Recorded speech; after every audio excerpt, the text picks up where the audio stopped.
हमारे साथ बलराज जी मौजूद हैं और एडवोकेट हैं, माने जाने एडवोकेट हैं। लोग इनकी बातों को सुनते हैं, करोड़ों लोग सुनते हैं क्योंकि जो भी बात कहते हैं बड़े तथ्य के साथ कहते हैं। सर आपका स्वागत है। और सर आज हम इस मसले बातचीत करना चाहते हैं। सुप्रीम कोर्ट ने जैसे सुमो मोटो एक्शन लिया है और ख़ास करके जो है केंद्र सरकार से लेकर के मणिपुर की राज्य सरकार को फटकार लगाई है सर, एक के बाद एक। सबसे पहले सर आप कैसे देखते हैं इसको? हाँ नहीं, बिल्कुल सुमो मोटो एक्शन लिया सुप्रीम कोर्ट ने। ये अच्छा कदम उठाया मगर लेट उठाया।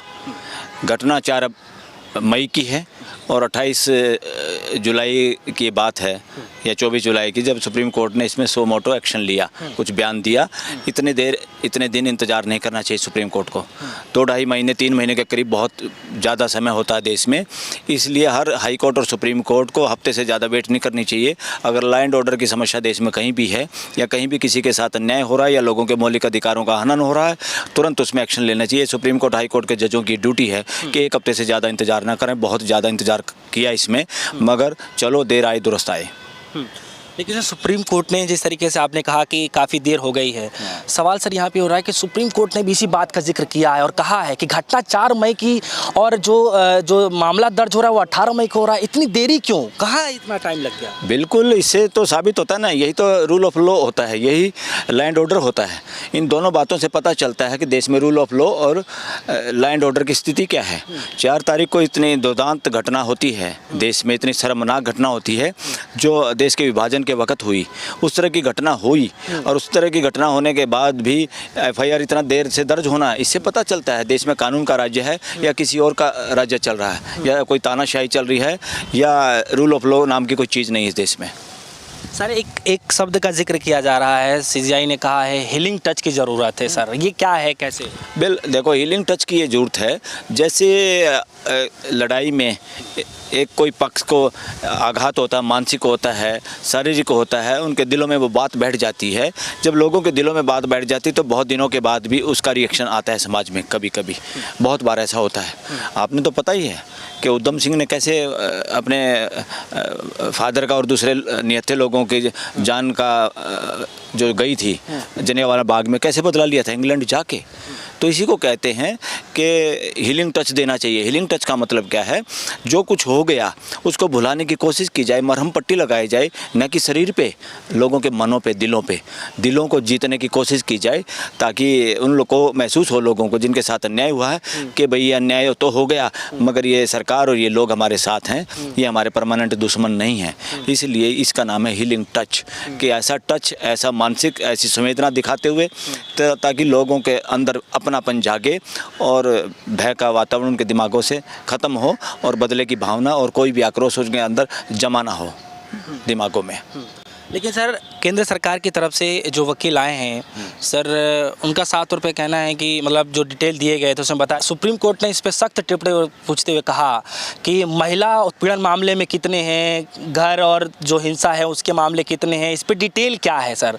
तो इस पर जो जवाब रहा, हाँ, वो बता नहीं पाए, सरकारी वकील बता नहीं पाए कि कितने रेप हुए हैं, कितने लोगों को क्या कंपनसेशन दिया है, या किस थाने में कितने केस हैं, किस तरह के केस हैं। इसका कोई डाटा उनके पास था नहीं।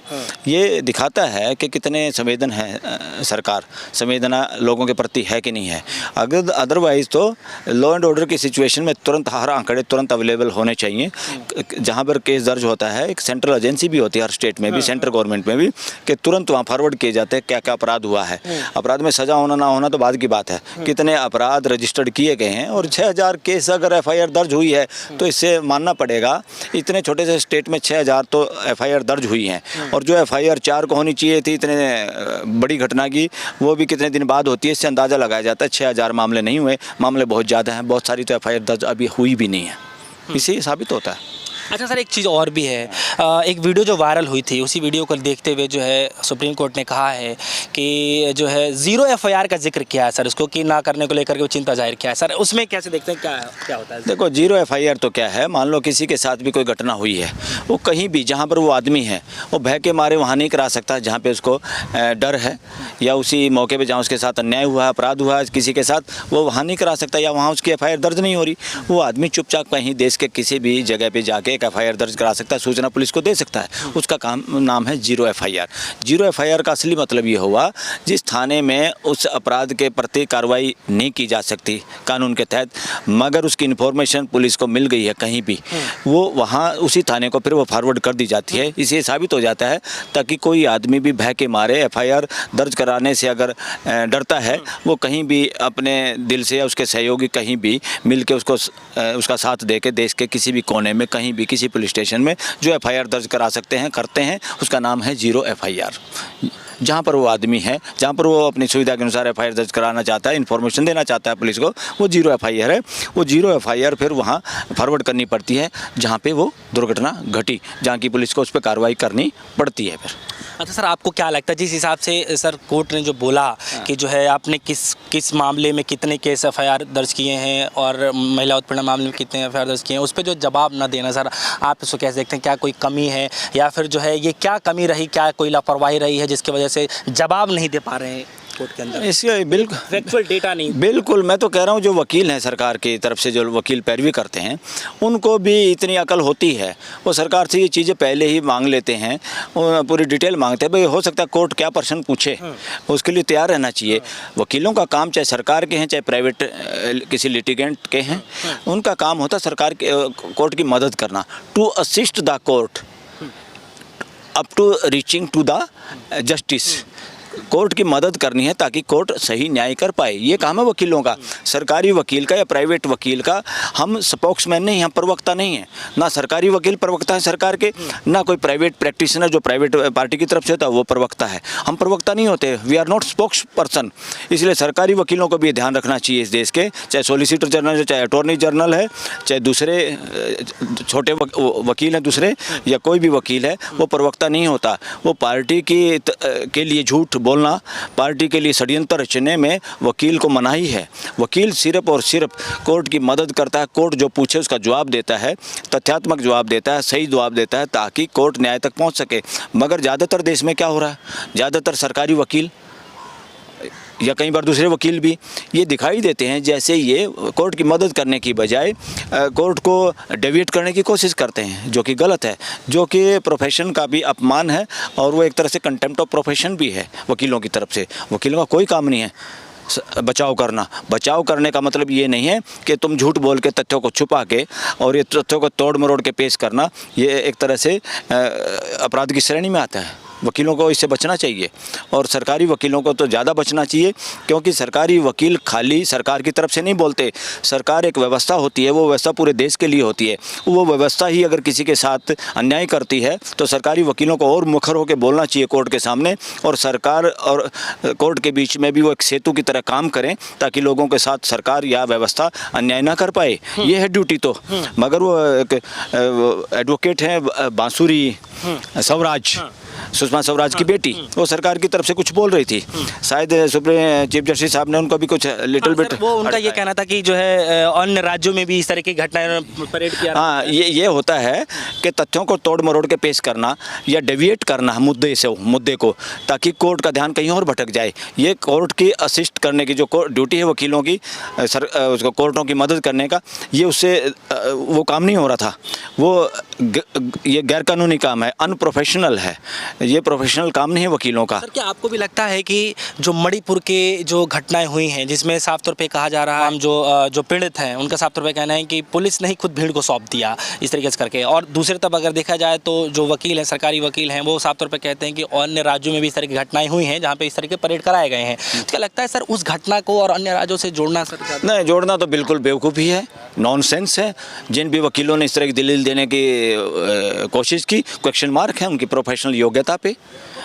वकील होने पे भी ऐसे लोगों का हमें नाज नहीं है जो तथ्यों को तोड़ कर मरोड़ना चाहते हैं। भाई किसी राज्य में हुआ है वो भी कार्रवाई होनी चाहिए, मगर यहाँ पे नंगी परेड कौन से राज्य में हुई है? कोई आई है कि वीडियो? कोई आई है कि FIR ऐसी देश में? ऐसा नहीं हुआ। हाँ, अपराध हो रहे हैं पूरे देश में, कम होने चाहिए, बिल्कुल नहीं होने चाहिए। उसके लिए शिक्षा को भी और व्यवस्था को भी, दोनों को काम करना पड़ेगा। न्यायालय उसमें न्यायिक व्यवस्था का हिस्सेदारी है। न्यायालयों का काम खाली लोगों को जेल में भेजना नहीं है, न्यायालयों का काम ये देखना भी है कि जेलों में जिनका नाम सुधार गृह है, वहाँ पे वाकई लोगों का सुधार भी हो रहा है कि मानसिक तौर से मानसिक तौर से सुधार होना जरूरी है अपराधियों का, ताकि वो दोबारा एक कॉमन आदमी की तरह, एक अच्छे आदमी की तरह ज़िंदगी जी पाएँ, बदले की भावना से मुक्त हों और देश की व्यवस्था में भागीदारी कर पाएँ और वापस आके वो दोबारा अपराध ना करें। ये मूल्यांकन होना चाहिए। अच्छा सर, एक चीज़ और भी है, जो सॉलिसिटर जनरल साहब पहुंचे हुए थे कोर्ट में, तो उनके एक बयान है जो इस समय चल रहा है। उन्होंने कहा है कि जो है उनको और जानकारी की ज़रूरत है इस मामले पे, और सैद्धांतिक आधार पर जो है चीज़ों को देखा नहीं जा सकता। उस पर सीबीआई जो जवाब दे रहे हैं, ये कह रहे हैं कि इतना समय नहीं है, और क्योंकि पिछले 2-2.5 महीने से मामला चल रहा है, तो हो सकता है कि सबूत भी नष्ट किया जा सकते हैं। क्या यकीनन सर ऐसे मामले में ऐसा होता है? 100% अगर देखिए, अगर सिंपल सा लॉजिक है और लोग ऐसा मानते हैं, जहाँ पे कोई इस तरह का अपराध हुआ, सरकार को कौन रोक रहा कार्रवाई करने से? उनके पास इंटेलिजेंस एजेंसी है, सब कुछ है, नेशनल इंटेलिजेंस एजेंसियाँ भी हैं, स्टेट की इंटेलिजेंस एजेंसियाँ भी होती हैं। उनको पकड़ने से कौन रोक रहा है? उनको कार्रवाई करने से कौन रोक रहा है? वो कार्रवाई कर रहे हैं, टीवी पे दिखाएं कितनी कार्रवाई हुई है, देश को समझ में आएगा वाकई कार्रवाई हुई क्या। ये कार्रवाई करने का मूड मुझे लगता नहीं, ये कार्रवाई को ढीला करने का, ताकि क्योंकि ज़्यादातर वो लोग हैं, बहुत सारे ऐसे लोग हैं जो कि किसी न किसी रूप में बीजेपी से और संघ से जुड़े हुए हो सकते हैं। अगर उनके खिलाफ कार्रवाई हो गई, वो नौजवान लड़के, जिनका मैं कहता हूँ उनकी गलती नहीं है, उनकी गलती है जो उनको मोटिवेट करते हैं गलत रास्ता चुनने के लिए, उनका दिमागों को दूषित करते हैं, वो ताकतें इसके पीछे हैं। वो उन ताकतों का नाम ले सकते हैं, इसलिए उनको पैसिफाई किया जाएगा, उनको बचाने की कोशिश की जाएगी, ताकि असली अपराधी ना पकड़े जाएं देश में। असली अपराधी कौन है? असली अपराधी देश के युवा नहीं है, असली अपराधी ये देश नहीं है। इसके पीछे वो मानसिकता अपराधी है जो इस देश में इस तरह के कांड करा के, इस तरह के कांडों से जिनको वोट की राजनीति का फायदा होता है, जो देश पे में व्यवस्था स्थापित नहीं करना चाहते, देश में शासन करना चाहते हैं और शासन के नाम पे अपनी मन मर्जी से कुछ चीज़ों को थोपना चाहते हैं, उनसे बचने की और उनको पकड़ने की जरूरत है। चलिए, बहुत बहुत शुक्रिया, हमारे साथ बलराज जी मौजूद रहे।